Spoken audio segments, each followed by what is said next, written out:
Thank you, Celeste. Scoop likes to say that he ran away to San Francisco to be a beatnik, but he got here a little too late, so he had to be a hippie instead. And thank God for that. He actually came here from the Midwest to go to the Monterey Pop Festival, which I was at too, but we never met. But those were amazing days. The summer of '67, the Haight-Ashbury, the counterculture revolution in the air, the specter of the Vietnam War hanging over us, and a new form of radio, the weak sister on the dial, FM radio, morphed into underground progressive free-form radio in which every music set was a stream of consciousness commentary. And serving your community meant doing the daily dope report on KSAN, if everybody remembers that. It was a real thing. And Scoop, too, like Kevin, was hired basically right off the street when he came up to Hall of Famer Tom Donahue and said, "You guys ought to have satirical news on the air." And Tom said, "Well, you can do it." And Scoop was no detached, impartial, just the facts, ma'am, news reporter. He was a guru. He was a wild man on the air. He took every news situation and event and took it from the micro back up to the macro, out into the cosmos, in the stars, wheeled you around, making it obvious how everything was connected and everything was clear. And we were looking down on the follies of the human race with its little foibles and squabbles down here on Earth. And all we had to do was take a deep breath and love one another, and it would all be okay. Listening to Scoop on the radio was like taking a psychedelic trip without dropping acid. But, like when you come down from acid, after the newscast was over, you could never quite remember the exact words. And you'd want to tell people, but it was like, I can't do it like he did it, but it was like, and this was before the days of the internet when we could just go pull up a YouTube video and show you. So Scoop began writing it all down in books. 5 books to date and counting, from Crazy Wisdom to You Are Not Your Fault, his latest. Absolutely required bedtime reading for us at our house. And then Scoop took his act on the road and started doing one-man monologues, improbably combining rap, music rap, with Zen Buddhism and irony and humor and political commentary all at the same time. And we would post some of these later on KFOG, some of his work when he came to us as a news commentator with Dave Morey. So this prompted my husband Barry to say that Scoop was the original stand-up cosmic.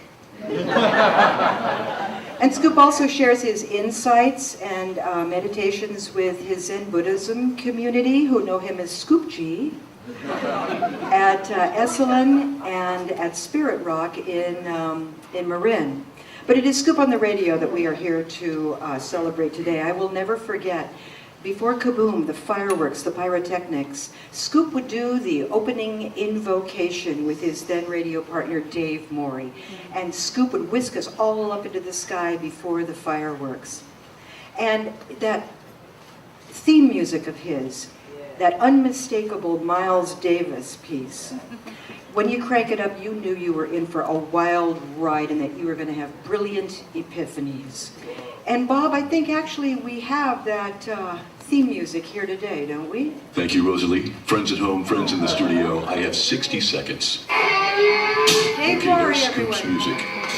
That's what we ran under Scoop's commentaries. It's on a cart. It ran 4 minutes and 25 seconds. I dubbed it twice because Scoop rarely ran under 4 minutes and 25 seconds. So back sometime in the mid-'80s, I think it was, we were moving from the studios at Ghirardelli over to Green Street. I was coming to work one morning. This is right after we moved to the new Green Street studios. Looked down on the sidewalk, and right at the main entrance, overnight, someone had brought spray paint and a prepared stencil, and they had graffitiized the pavement right in front of the entrance at 55 Green. If you were coming in the building or even walking by, you couldn't help but notice, in big bold letters, "Thank God for people like Scoop Nisker. I ran upstairs, got my camera, came down, and took a picture. When I packed up and left, I took the picture with me.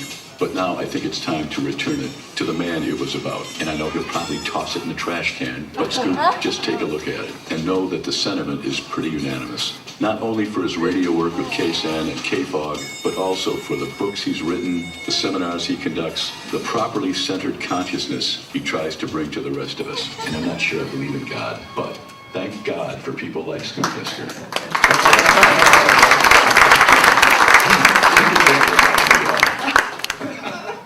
Dave Morey, everybody, from KFOG's Morning Show, longtime Morning American Scoop partner.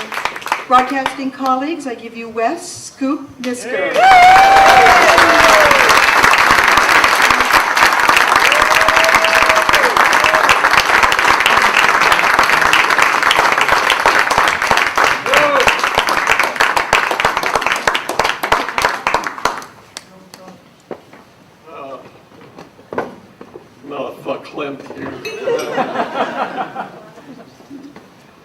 Thank you so much, Rosalie.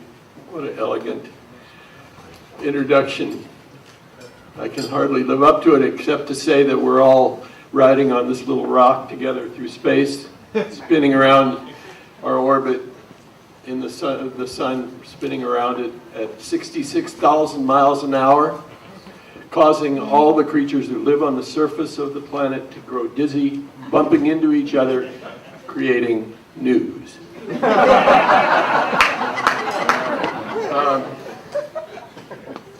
It's an honor to be here with all of you, and there's certain people in the world who love print and people who love television, but it's a special group of us who really love radio and have used it in many ways to inform and to enlighten and touch people's hearts, and it's really an honor to be thought of as one of that elite group. We used to say, FM broadcasters do it with frequency. Remember that? Radio is, there's print and there's television. The radio is the happy medium. The happy medium. So I'm gonna follow up on what Rosalie was doing there with a little passage from my book, "You Are Not Your Fault," which is true, I think. This sort of touches onto a moment in our shared history. As Rosalie said, I wanted to be a beatnik when I came to San Francisco, but it was 1968 and too late to make the scene, man, But it hardly mattered when you arrived. In the last half of the 20th century, San Francisco was an ever-evolving anarchist convention and coming-out party. In the late 60s, youth rebellions were taking place all across America, as well as in Mexico City, London, and Paris. But San Francisco was the spawning ground of the alternative metaphysics, as well as the center of the celebration. It was Jerusalem and Babylon rolled into one. It was the place where disillusioned young people came together to create some illusions we could call our own.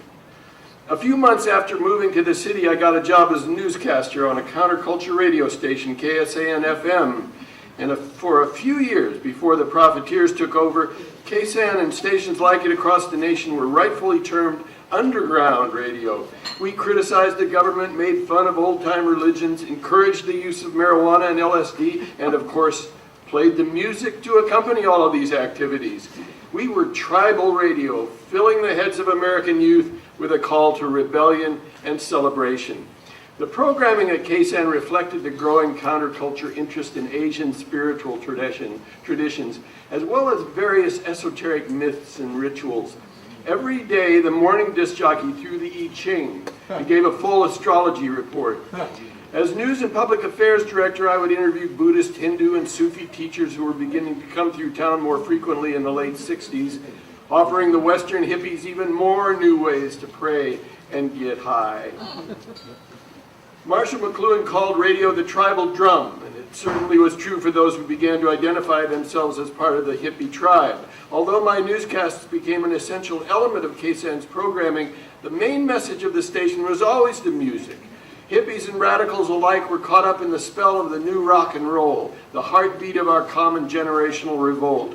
We told each other, they can't bust our music, meaning that no matter how much the authorities would squelch political protest, we would always be able to get messages of freedom, justice, and flower power out to the people through rock and roll songs. How wonderfully innocent we were to talking about my generation. In the early days of KSON, I used rock and roll music to punctuate and add emotional intensity to my newscasts, maybe inserting Bob Dylan singing Masters of War into a story from Vietnam, or a line like the Jefferson Airplane's Got a Revolution, Got to Revolution, or the Youngblood singing Everybody Get Together, Try to Love One Another Right Now. The rock songs were our liturgy, our anthems, the internationals for the youth of the world. For a while, KSAN was supported mostly by advertisements from record companies and rock promoters, along with a few hip entrepreneurs trying to reach the growing counterculture population. Often to make money, the air staff would help produce the commercials for these sponsors.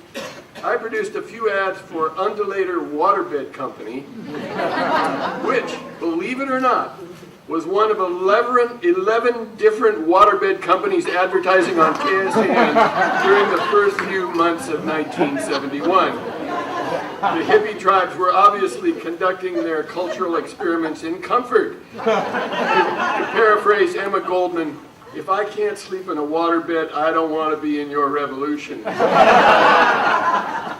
As KSAN began making real money for Metro Media, a battle began for the soul of the station. The on-air staff tried valiantly to maintain its counterculture principles and the integrity of the station's underground sound. When told to play a public service announcement for the military, for example, we all refused.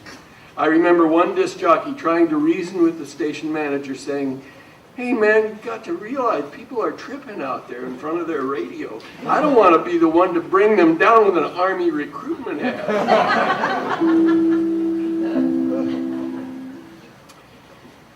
Well, another minute? Yeah. Questions?